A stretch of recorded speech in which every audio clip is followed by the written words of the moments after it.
మోదీ సర్కార్ 10 ఏళ్లలో ప్రజలకు చేసిందేమీ లేదన్నారు కాంగ్రెస్ నేతలు. బీజేపీ నేతలు ప్రజాస్వామ్యాన్ని, రాజ్యాంగాన్ని ఖూనీ చేస్తున్నారని ఆరోపించారు. గ్రామస్థాయి నుంచి బలపడి దేశం మొత్తం అధికారంలోకి వస్తామన్నారు.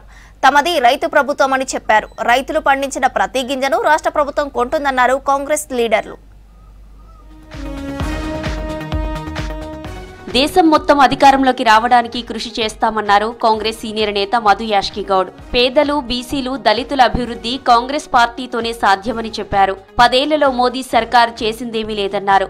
గుజరాత్ అహ్మదాబాద్ లో జరిగిన ఏఐసీసీ సమావేశాలు పార్టీ క్యాడర్లో కొత్త ఉత్సాహాన్ని నింపాయన్నారు మధు యాష్కి గౌడ్.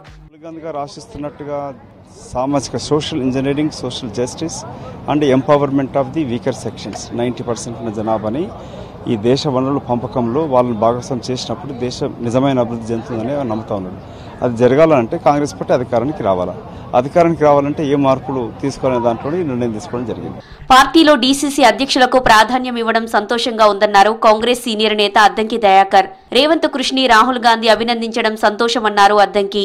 10 ఏళ్లలో దేశంలో అన్ని వ్యవస్థలు ధ్వంసమయ్యాయన్నారు కాంగ్రెస్ సీనియర్ నేత బెల్లయ్య నాయక్. రాజ్యాంగ పరిరక్షణ కాంగ్రెస్ పార్టీతోనే సాధ్యమని చెప్పారు నేతలు.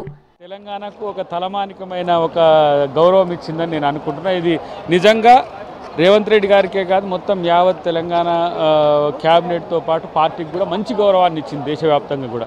సో ఇది ఓబీసీలకు కాంగ్రెస్ పార్టీ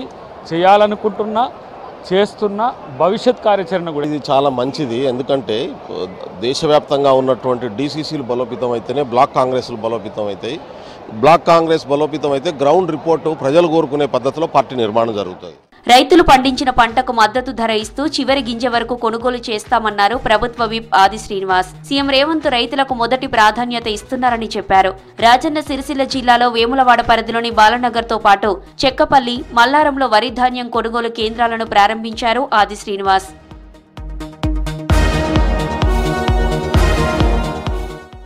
హైదరాబాద్ గాంధీ భవన్ లో ఎన్ఎస్యుఐ 55వ ఆవిర్భావ వేడుకలు నిర్వహించారు.